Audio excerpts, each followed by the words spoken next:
سورہ احزاب کی آیت نمبر 21۔ اس آیت کریمہ میں ایسا درس ہے، سبحان اللہ۔ آیت کریمہ مشہور و معروف ہے، اور اس آیت کریمہ نے تمام ویلنٹائن ڈے، بسنت اور اس طرح کے جتنے دن منائے جاتے ہیں سب کو یہ آیت کریمہ رد کر دیتی ہے۔ یہ جتنے خرافات ہیں کہ جس کے اندر بھی خرافات ہیں، ہولی کے دن ہو یا اسی طرح بسنت کا دن منایا جائے یا ویلنٹائن دن منایا جائے، کیا ہے یہ سب بے شرمی اور بے غیرتی ہیں، اور یہ یہودیوں، عیسائیوں، ہندوؤں کا ایک ایسا کلچر ہے کہ جو ہمیں تباہ کرنے والا ہے۔ آپ سوچیں کہ ویلنٹائن ڈے کی حقیقت کیا ہے۔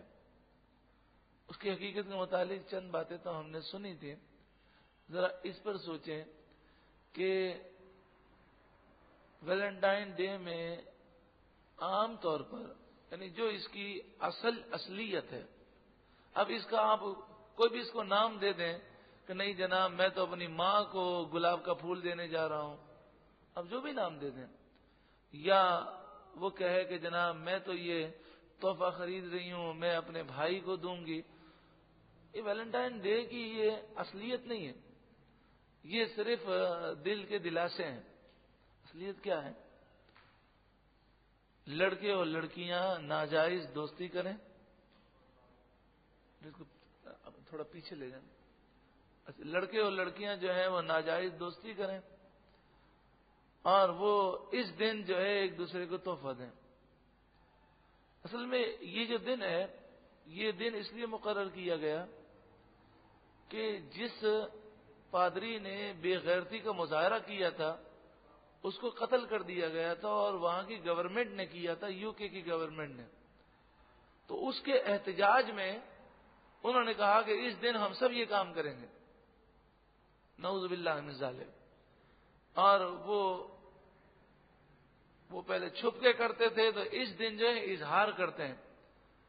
آپ دیکھ لیں جب سے مشرف کے دور کے اندر میڈیا کے ذریعے اس دن کی نمائش کی گئی اور اس دن میں پروگرام چلے ہیں، اس وقت سے لے کر اب تک آپ دیکھ لیں 14 فروری کو یونیورسٹی کے لڑکے کہتے ہیں، کالج کے لڑکے کہتے ہیں آج تو مصیبت ہو گئی، ہر لڑکا جو ہے وہ کسی بھی لڑکی کو پھول دے رہا ہے، بسا اوقات باش جو ہے باحیا عورتیں ہوتی ہیں تو وہ ناراض ہوتی ہیں، تو جو باحیا عورتیں ہیں وہ ایسے حالات ہیں کہ وہ 14 فروری کو اپنے کالج، یونیورسٹی یا اپنے انسٹیٹیوٹ، بلکہ بعض عورتیں تو بعض علاقوں میں اپنے گھر سے باہر نہیں نکلتی، اتنی بے شرمی ہوتی ہے۔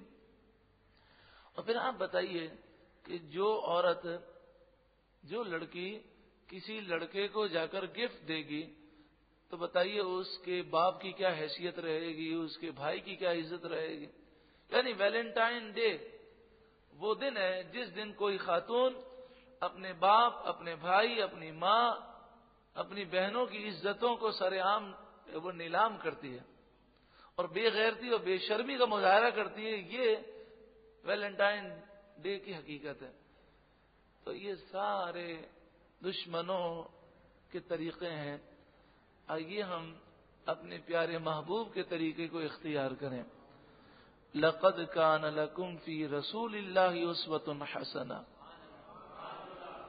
بے شک تمہارے لیے تمہارے رسول، اللہ کے رسول کی زندگی ہی میں بہترین نمونہ اور مثال موجود ہے۔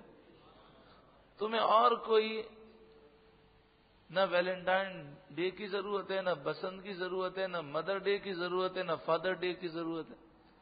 مدر ڈے کی انہیں ضرورت ہے، وہ 360 دن تک، 365 دن تک اپنے ماں باپ کی شکل نہیں دیکھتے، اور اولڈ ہاؤس میں وہ ایڑیاں رگڑ رہے ہوتے ہیں، تو انہیں ضرورت ہوتی ہے کہ 365 دن میں سے ایک دن وہ فادر ڈے منائیں، اور جا کر اولڈ ہاؤس میں جا کر اپنے والد کی ایک لمحے کے لیے شکل دیکھ کر آ جائیں اور ایک جو گلاب کا پھول دے کر آ جائیں، انہیں ضرورت ہے۔ الحمدللہ ہمارے نبی نے تو ہمیں وہ سیرت اور وہ سنتیں عطا فرمائی کہ ہمارے لیے تو روزانہ ہی مدر ڈے بھی ہے اور فادر ڈے بھی ہے. الحمدللہ رب العالمین. لقد کان لکم فی رسول اللہ اسوۃ حسنہ، بے شک تمہارے لیے رسول اللہ کی زندگی میں بہترین مثال نمونہ ہے.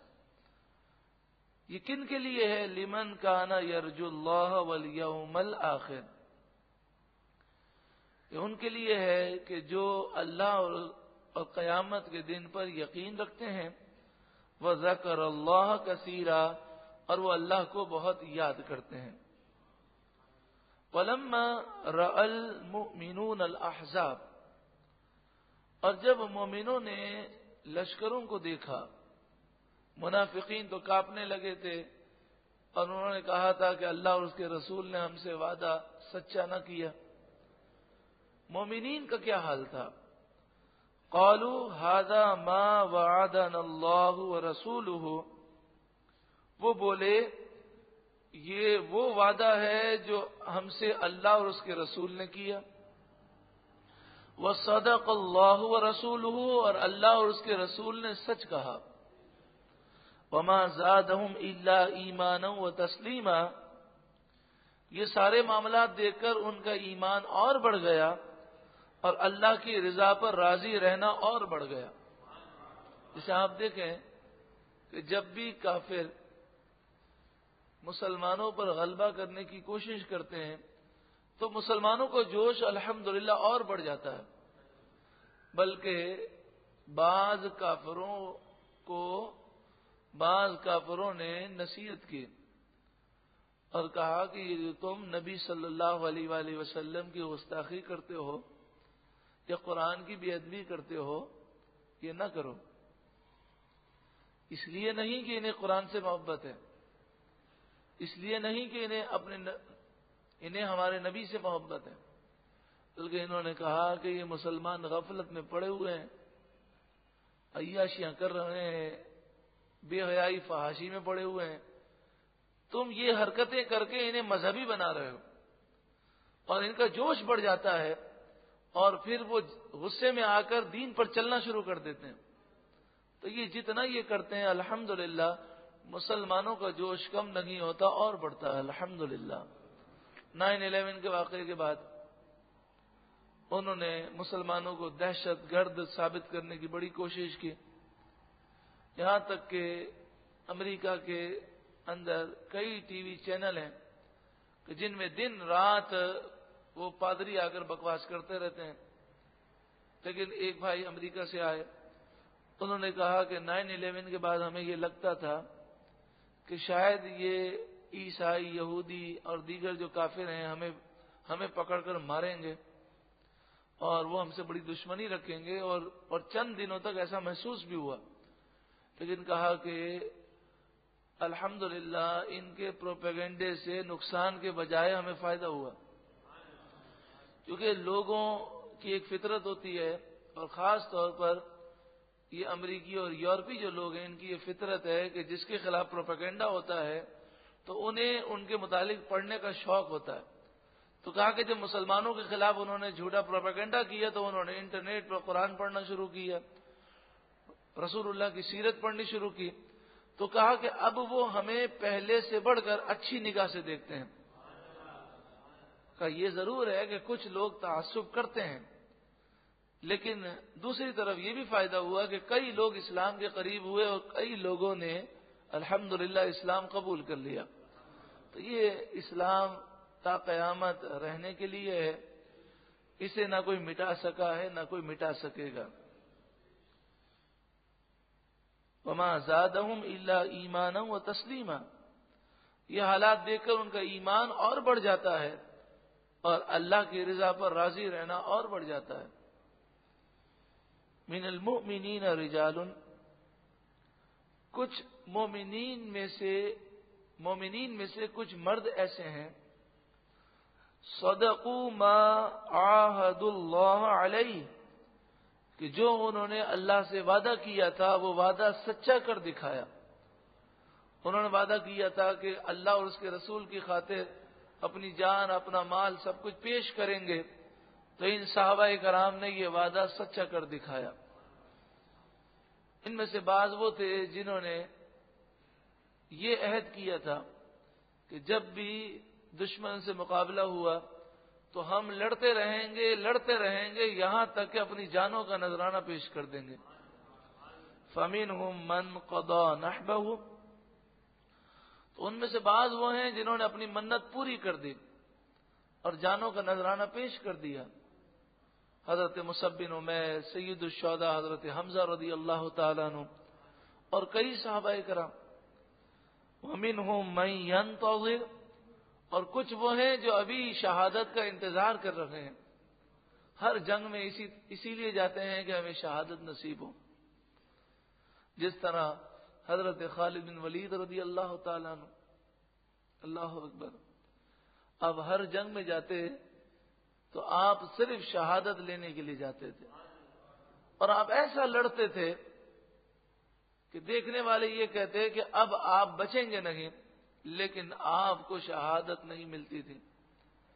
اور آپ کا وصال جو ہے بستر پر ہوا تو آپ وصال کے وقت فرمانے لگے کہ بزدلوں کو میرا پیغام دے دینا کہ اگر موت میدان جنگ میں جانے سے آتی ہے تو پھر خالد بن ولید کو آتی، سر سے لے کر پاؤں تک ایک بالش ایسی جگہ نہیں جہاں پر مجھ پر زخم نہ ہو، پورا جسم زخموں سے چھلنی ہوا، لیکن مجھے میدان جنگ میں موت نہیں آئی۔ تو بزدلوں کو یہ پیغام دے دینا کہ جو موت سے ڈرتے ہیں۔ تو یہاں پر بعض صوفیان کرام نے سوال اٹھایا کہ جب حضرت خالد بن ولید رضی اللہ تعالیٰ نے شہادت کی دعا بھی مانگی اور بڑی تمنائیں کی، تو آپ کو میدان جنگ میں کوئی کافر مار کیوں نہیں سکا؟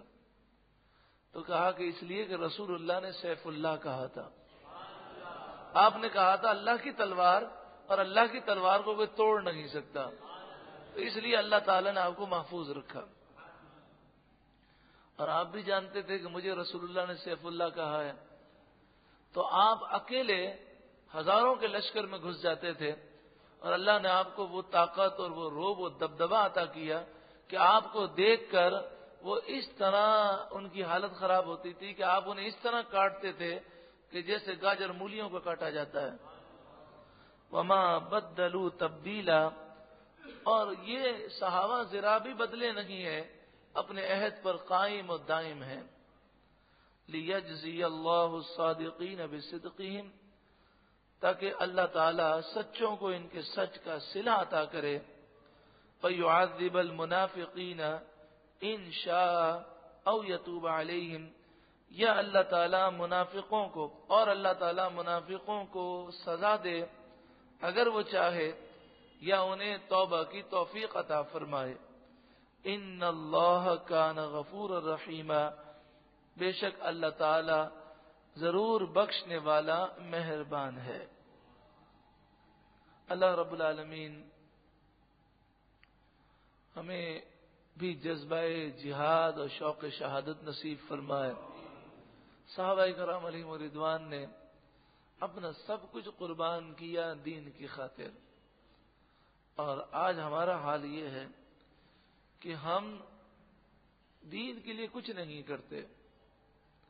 ہمیں کوئی افسوس نہیں ہوتا کہ کتنے لوگ دن بدن دین سے دور ہوتے جا رہے ہیں، بے حیائی، فحاشی، عریانی یہ بڑھتی جا رہی ہے، بلکہ اس سے خطرناک بات ہے بد عقیدگی، بد مذہبیت بڑھتی جا رہی ہے۔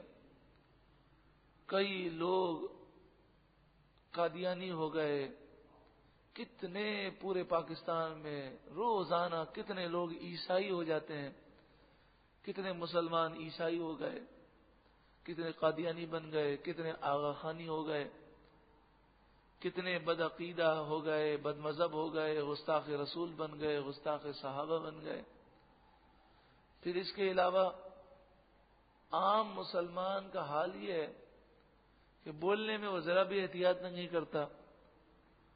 کتنے مسلمان ایسے ہیں جو بولتے بولتے کلمہ کفر بک دیتے ہیں، اور وہ پھر تجدید ایمان بھی نہیں کرتے، توبہ بھی نہیں کرتے۔ تو ہماری یہ ذمہ داری بنتی ہے کہ جس طرح ہمارے بزرگوں نے اپنی زندگی کا جو مشن بنایا وہ مال کمانا نہیں بنایا۔ مال تو جو نصیب میں تھا وہ ملا۔ حضرت امام اعظم ابو حنیفہ آپ بہت بڑے تاجر تھے، روزانہ آپ کا لاکھوں روپے کا کاروبار تھا۔ حضرت امام شافعی بہت بڑے تاجر تھے، تجارت اپنی جگہ ہے، لیکن دن رات انہوں نے فکر کی ہے، دین کی فکر کی ہے۔ کوئی نفع بہت بڑا ہو جاتا تو اس کی انہیں کوئی خوشی نہ ہوتی، کوئی بہت بڑا نقصان ہو جاتا تو اس کا کوئی غم اور کوئی فکر نہ ہوتی۔ اصل فکر یہ ہوتی کہ آج میں نے دین کی کیا خدمت کی۔ ہمارے لیے تو کتنا آسان ہے دین کا کام کرنا۔ ہم کیسٹیں، سیڈیاں ہم تقسیم کریں، دینی پروگراموں میں لوگوں کو لے کر آئیں، اپنے گھر میں درس قرآن کا سلسلہ شروع کریں۔ درس قرآن کی سی ڈی ہے جس میں مکمل قرآن پاک کا درس ہے، وہ صرف 15 منٹ کے لیے اپنے گھر والوں کو جمع کریں اور 15 منٹ کے لیے وہ سی ڈی لگا دیں۔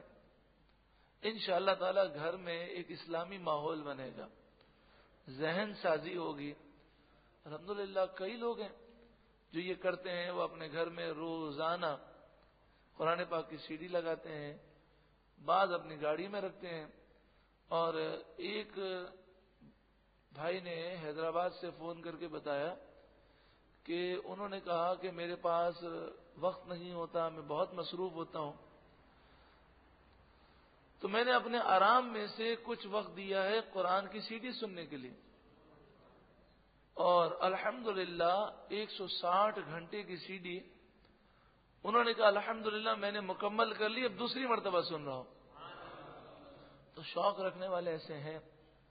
ابھی غالباً اسی ہفتے کو ایک بھائی اپنے گھر لے گئے، وہاں پر بیان تھا تو انہوں نے کہا کہ آپ ہمارے گھر پر آئیں، اور پھر انہوں نے گھر سے فون کیا اپنے بیٹے کو، تو وہ امریکہ میں ہوتے ہیں، تو انہوں نے کہا کہ الحمدللہ ہم نے یہ سلسلہ رکھا ہوا ہے کہ گاڑی میں ہمارا سفر ہوتا ہے، تو جتنی دیر ہم گاڑی میں سفر کرتے ہیں خاموشی کے ساتھ قرآن کا درس سنتے ہیں۔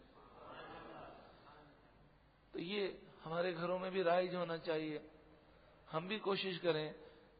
انشاءاللہ عز و جل اس کی برکتوں سے اللہ رب العالمین ہمیں دنیا میں بھی نوازے گا اور آخرت میں بھی اس کی برکتیں ملیں گی۔ اللہ تعالی ہمیں خوب دین کی خدمت کرنے کی توفیق عطا فرما۔ غزوہ احزاب کے موقع پر جب چاروں طرف سے کفار مدینہ منورہ پر حملہ آور ہوئے اور وہ یہ سمجھ رہے تھے کہ ہم چند لمحوں میں مدینے میں داخل ہو جائیں گے اور تمام اہل مدینہ کو گرفتار کر لیں گے، جیسا کہ آپ نے سنا کہ مدینہ منورہ کی اس وقت کی آبادی سے کئی گنا بڑا لشکر مدینہ منورہ پر حملہ آور ہوا، لیکن اللہ تعالی نے انہیں ذلیل رسوا کیا۔ وَرَدَّ اللَّهُ الَّذِينَ كَفَرُوا بِغَيْظِهِمْ، اور اللہ نے کافروں کو واپس پلٹا دیا ان کے دلوں کی جلن کے ساتھ۔ یعنی یہ جو مسلمانوں کے لیے غصہ رکھتے تھے، یہ غصہ کم نہیں ہوا بلکہ اور بڑھ گیا، اور افسوس اور جلن کے ساتھ یہ واپس گئے کہ انہیں شکست ہوئی، فتح نہ ہوئی۔ لم ینالوا خیرا، انہوں نے کوئی خیر کوئی بھلائی نہ پائی بلکہ سراسر اپنا نقصان کیا۔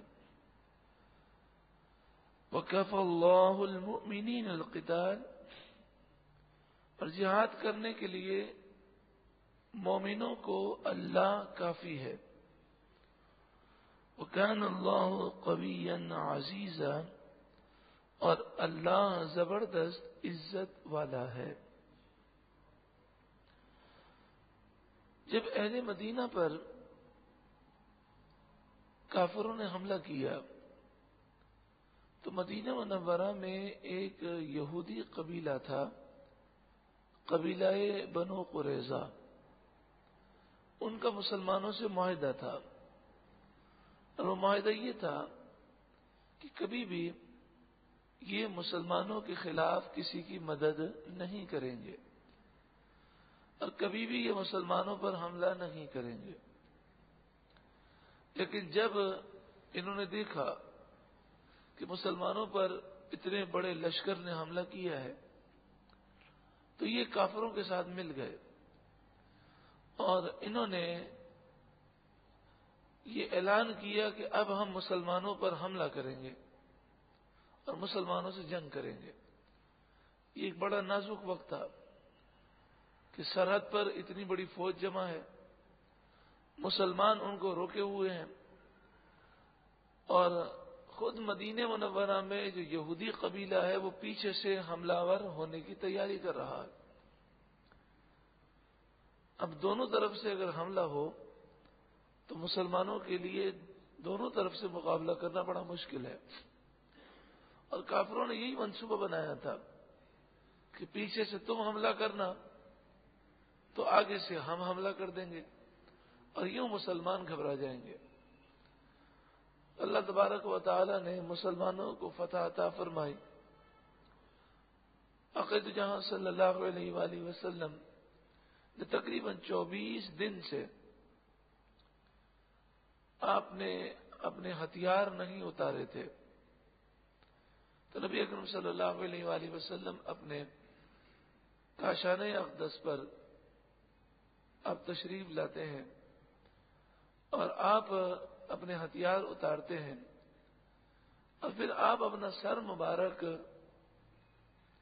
دھونا چاہتے ہیں، کیونکہ 24 دن سے سر پر لوہے کی ٹوپی خود جو آپ نے پہنی تھی، تو اب آپ اپنے سر مبارک کو آپ دھونا چاہتے ہیں کہ جبریل امین حاضر ہوتے ہیں،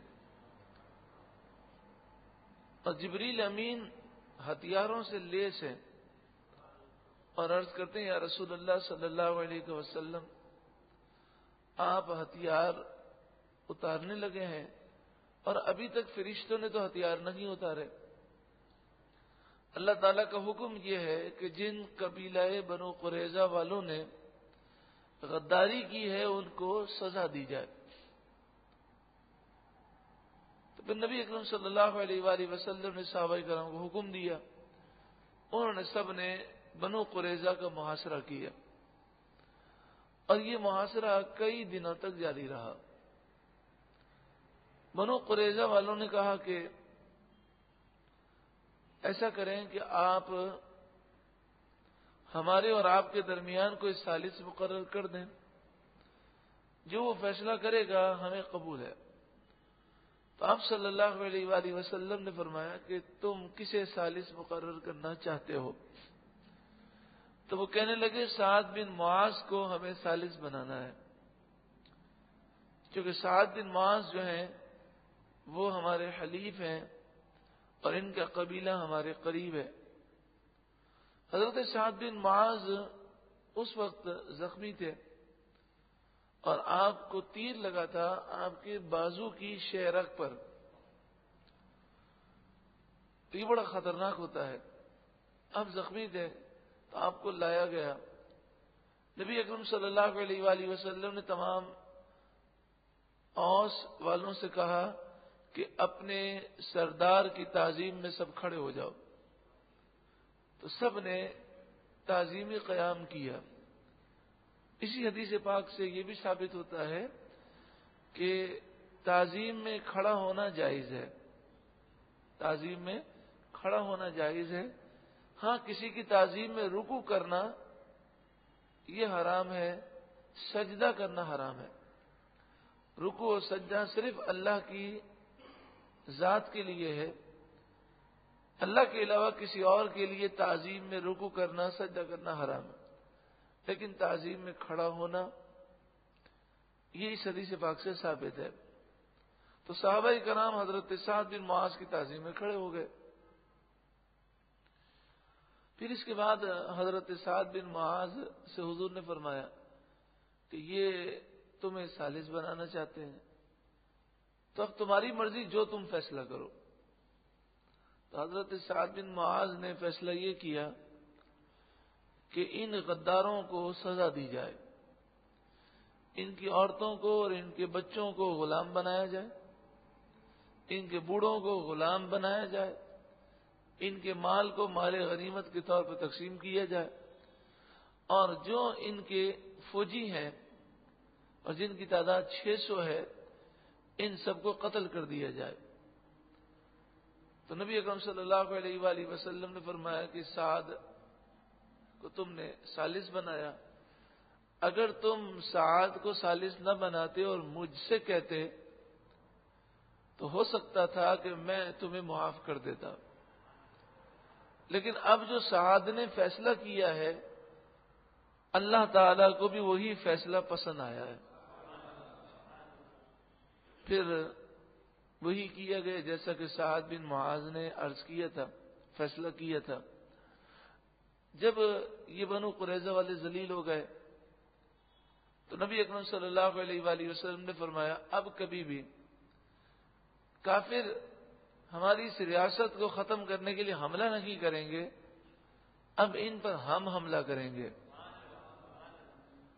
تو حضرت سعد بن معاذ نے جب یہ سنا تو وہ شہادت کے متمنی تو تھی، تو انہوں نے یہ دعا کی کہ اے اللہ، اگر اب مسلمانوں پر کفار کبھی حملہ نہیں کر سکیں گے اور یہودی اب ذلیل ہو گئے، اب یہ مدینہ منورہ کی ریاست کا نقصان نہیں پہنچا سکیں گے، تو اے اللہ اب میں جینا نہیں چاہتا، تو مجھے شہادت عطا فرما.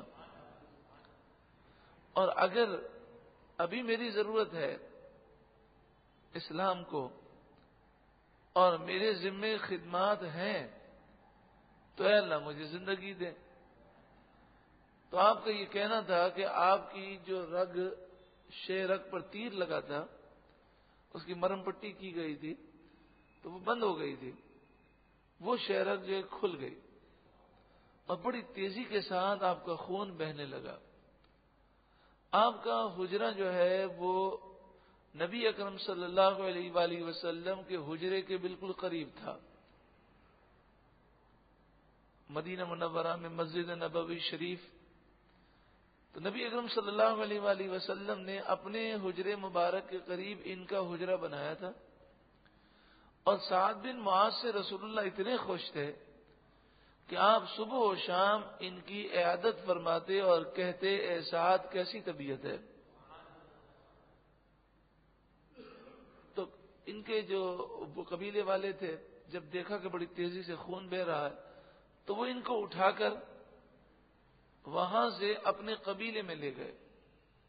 نبی اکرم صلی اللہ علیہ وآلہ وسلم حجرے مبارک میں تھے، جبریل امین حاضر خدمت ہوئے اور جبریل امین نے عرض کی یا رسول اللہ صلی اللہ علیہ وسلم، کیا کسی صحابی کا انتقال ہو گیا ہے یا ہونے والا ہے؟ آپ صلی اللہ علیہ وآلہ وسلم نے فرمایا ہاں، سعد بن معاذ سخت بیمار ہیں. تو عرض کی کہ یا رسول اللہ آپ اپنی نگاہ مبارک کو اوپر کیجئے.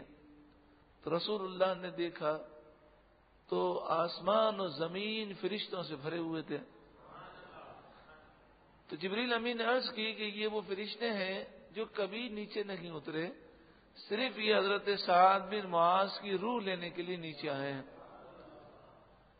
نبی اکرم صلی اللہ علیہ وآلہ وسلم باہر تشریف لائے اور پوچھا کہ سعد بن معاذ کہاں ہیں؟ لوگوں نے کہا کہ خون کافی تیزی سے بہ رہا تھا تو اس لیے ان کے قبیلے والے اپنے قبیلے میں لے گئے. تو آپ نے صحابہ کرام سے فرمایا چلو وہاں. صحابہ کہتے ہیں کہ رسول اللہ اتنا تیز چلے کہ ہم نے زندگی میں رسول اللہ کو اتنا تیز چلتے ہوئے نہیں دیکھا. اور یہ تو آپ جانتے ہیں کہ نبی اکرم صلی اللہ علیہ وآلہ وسلم کا معجزہ یہ تھا کہ جب آپ تیز چلنا چاہتے تھے تو زمین آپ کے لیے سمیٹ دی جاتی ہے. یعنی دیکھنے میں تو آپ نارمل چال چلتے تھے، لیکن اگر کوئی حضور کے ساتھ چلنا چاہے تو اسے دوڑنا پڑتا تھا. تو صحابہ کہتے ہیں ہم دوڑ رہے تھے، رسول اللہ اطمینان سے چل رہے تھے، لیکن آپ کے لیے زمین سمیٹ دی گئی اور ہمیں دوڑ لگانی پڑی. لیکن نبی اکرم صلی اللہ علیہ وآلہ وسلم نے اس موقع پر اتنا ضرور آپ نے فرمایا کہ آپ کے چلنے کا انداز ایسا تھا کہ بار بار چادر مبارک جو ہے کندھے سے گر جاتی تھی. صحابہ کرام علیہم رضوان نے بعد میں یہ پوچھا کہ یا رسول اللہ، جب آپ حضرت سعد بن معاذ کے پاس تشریف لے جا رہے تھے تو اتنا تیز کیوں چل رہے تھے؟ تو آپ نے فرمایا کہ جب حضرت حنظلہ شہید ہو گئے تھے تو فرشتے حضرت حنظلہ کی میت کو اوپر لے گئے تھے اور انہوں نے حضرت حنظلہ کو غسل دیا تھا. حضرت حنظلہ وہ صحابی ہیں کہ جن کی شادی ہوئی تھی اور شادی کی پہلی رات وہ گزار رہے تھے اس حال میں کہ ان پر غسل فرض تھا کہ جہاد کے منادی نے وہ صدا دی کہ ہے کوئی جو اللہ کی راہ میں اپنی جان کے نذرانے پیش کرے. اے نوجوانوں آؤ، رسول اللہ تمہیں بلاتے ہیں. تو حضرت حنظلہ نے جب یہ سنا تو بے قابو ہو گئے اور وہ فوراً جہاد کے جذبے میں اٹھے اور میدان جہاد میں گئے اور شہید ہو گئے. انہیں یہ یاد نہ رہا اس وقت کہ مجھ پر غسل فرض ہے. تو جب یہ شہید ہو گئے تو صحابہ کرام علیہم رضوان نے عرض کیا رسول اللہ، حضرت حنظلہ جو ہیں وہ نہ تو شہیدوں میں نظر آتے ہیں، نہ زخمیوں میں، نہ ہی غازیوں میں. ان کا جسم مبارک ہمیں نظر نہیں آتا. تو رسول اللہ نے نگاہ اوپر اٹھائی اور فرمایا فرشتے انہیں غسل دے رہے ہیں. یہ تو بڑے نادان لوگ ہیں، بڑے نادان ہیں کہ جو یہ کہتے ہیں کہ ہم رسول اللہ جیسے ہیں اور رسول اللہ ہمارے جیسے ہیں. بڑے نادان لوگ ہیں. بلکہ حقیقت تو یہ ہے کہ ہم یہ کہیں کہ رسول اللہ صلی اللہ علیہ وآلہ وسلم کہ پاؤں مبارک سے جو خاک مبارک ٹچ ہوتی ہم اس جیسے ہیں، یہ کہنا بھی توہین و بے ادبی ہے. تو رسول اللہ کی نگاہ اور آپ کی طاقت، سبحان اللہ. تو آپ نے کہا کہ فرشتے غسل دے رہے ہیں. تھوڑی دیر کے بعد تم ان کی لاش کو ڈھونڈنا تمہیں مل جائے گی. تھوڑی دیر گزری تو صحابہ نے دیکھا تو آپ کا جسم مبارک انہیں مل گیا. تو پورا دھلا ہوا تھا اور پانی کے قطرے اس پر سے گر رہے تھے. تو نبی اکرم صلی اللہ علیہ وآلہ وسلم نے فرمایا کہ میں اس لیے جلدی جا رہا تھا سعد بن معاذ کے یہاں کہ جو 70,000 فرشتے نیچے اتر رہے ہیں تو یہ کہیں ان کی روح بھی لیں اور کہیں جسم بھی نہ لے جائیں. مجھے غسل میں شرکت کرنی تھی. اللہ اکبر.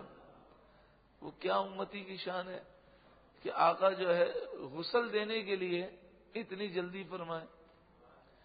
پھر صحابہ کرام نے دوسرا منظر یہ بیان کیا کہ نبی اکرم صلی اللہ علیہ وآلہ وسلم آپ حجرے مبارک میں داخل ہوتے ہیں تو آپ اپنے پاؤں کو، یعنی اس حجرے میں جس میں حضرت سعد ہیں، اپنے پاؤں مبارک کو اس طرح رکھتے ہیں کہ انگلیوں کے بل چلتے ہیں، جسے پنجوں کے بل ہم نہیں رکھتے، اور اس طرح آپ رکھتے ہیں کہ دیکھ دیکھ کے رکھتے ہیں، رک رک کر. صحابہ نے بعد میں پوچھا تو آپ نے فرمایا کمرہ فرشتوں سے اتنا بھرا ہوا تھا کہ پاؤں رکھنے کی جگہ نہیں دی. پھر رسول اللہ حضرت سعد کے بعد تشریف لے جاتے ہیں. وہ بے ہوش ہیں، نزا کی کیفیات ہیں. نبی اکرم صلی اللہ علیہ وآلہ وسلم ان کے سر کو اپنی گود میں رکھتے ہیں اور اپنے مبارک نورانی نور بھرے ہاتھوں کو پھیرتے ہیں ان کے سر پر. تو وہ آنکھیں کھول کے حضور کو دیکھتے ہیں اور پھر وہی منظر ہوا، دید ہوتی رہی اور دم نکلتا رہا. حضور کو دیکھا اور اسی حال میں آپ کی روح پرواز کر گئی. قربان جائیے کہ حضور کے دستے مبارک میں، آپ کی گود مبارک میں حضور کو دیکھتے ہوئے ان کا دم نکل گیا. حضرت سعد کو یہ مقام و مرتبہ کیوں ملا کہ انہوں نے ساری زندگی رسول اللہ کو راضی کرنے کی کوشش کی اور کئی مواقع پر انہوں نے رسول اللہ کو خوش کیا. پھر نبی اکرم صلی اللہ علیہ وآلہ وسلم نے اپنی نگرانی میں ان کی قبر کی کھدائی فرمائی، اور جب سعد کو لوگ قبر میں رکھنے لگے تو آپ نے فرمایا یہ مجھ سے محبت کرتا ہے، اسے آرام سے قبر میں رکھنا. اور پھر خود اپنے دستے مبارک سے آپ نے انہیں جو ہے قبر میں رکھا، اور پھر جب قبر کی مٹی اوپر ڈال دی گئی تو آپ نے اللہ کا ذکر کیا اور صحابہ کرام سے کہا زور سے کہو اللہ اکبر سبحان اللہ لا الہ الا اللہ. اس حدیث پاک سے یہ مسئلہ بھی ثابت ہوتا ہے کہ تدفین کے بعد اللہ کا ذکر کرنا یہ رسول اللہ کی سنت ہے. تو آپ نے فرمایا کہ تم نے اور ہم نے یہ ذکر کیا تو سعد کی قبر تحت نگاہ وسیع ہو گئی. تو اس سے معلوم یہ ہوا کہ اللہ کا ذکر کریں قبر پر تو اس سے میت کو فائدہ پہنچتا ہے. پھر نبی اکرم صلی اللہ علیہ وآلہ وسلم نے یہ بھی بیان فرمایا، آپ نے فرمایا کہ جب ان کی روح لے کر فرشتے عرش تک پہنچے تو عرش خوشی سے جھومنے لگا. آخر میں یہ بھی عرض کر لیں اس واقعے میں کہ حضرت سعد کی جسم کو قبر میں رکھنے کے بعد رسول اللہ نے تدفین کے بعد جو دعا کی، کتنی پیاری دعا ہے، اے اللہ میں سعد سے راضی ہوں تو بھی اس سے راضی ہو جا. یعنی رسول اللہ کو جو راضی کرے گا اللہ بھی اس سے راضی ہوگا. حضرت سعد رضی اللہ تعالیٰ عنہ آپ کو چونکہ قبیلہ بنو قریظہ کے واقعے سے نسبت تھی اس لیے ہم نے یہ واقعہ آپ کی خدمت میں عرض کیا، اور اس سے پہلے بھی ہم یہ واقعہ سن چکے ہیں اور کئی مرتبہ سن چکے ہوں گے، مگر بات یہ ہے کہ یہ واقعہ عجیب و غریب واقعہ ہے کہ جتنی دفعہ سنیں اس واقعے میں جو روحانیت ہے اس میں کوئی کمی واقع نہیں ہوتی. اللہ تعالی حضرت سعد بن معاذ کے صدقے میں ہمیں بھی رسول اللہ کو راضی کرنے والے کام کرنے کی توفیق عطا فرمائے. وَأَنزَلَ الَّذِينَ ظَاهَرُوهُم مِّنْ أَهْلِ الْكِتَابِ، جن اہل کتاب نے کافروں کی مدد کی تھی یعنی قبیلہ بنو قریظہ والے، ان کو اللہ تعالی نے اتارا من صیاصیہم ان کی قلعوں سے، وقذف فی قلوبہم الرعب اور اللہ تعالی نے ان کے دلوں میں رعب نازل فرمایا. فریقاً تقتلون ایک گروہ کو تم قتل کرتے ہو، وتأسرون فریقا اور ایک گروہ کو تم قید کرتے ہو. وَأَوْرَثَكُمْ أَرْضَهُمْ اور اللہ نے تمہیں ان کی زمین کا مالک کر دیا. وَدِيَارَهُمْ اور ان کے گھروں کا مالک کیا. وَأَمْوَالَهُمْ اور ان کے مالوں کا مالک کیا. وَأَرْضًا لَّمْ تَطَئُوهَا اور اللہ نے تمہیں اس زمین کا مالک کیا جہاں تک ابھی تم پہنچے بھی نہیں ہو. اس سے مراد خیبر کی فتح ہے اور دیگر فتوحات ہیں جو ہونے والی تھیں کہ اللہ نے تمہیں ان زمینوں کا بھی مالک کیا. وَكَانَ اللَّهُ عَلَى كُلِّ شَيْءٍ قَدِيرًا اور اللہ ہر چاہت پر قادر ہے.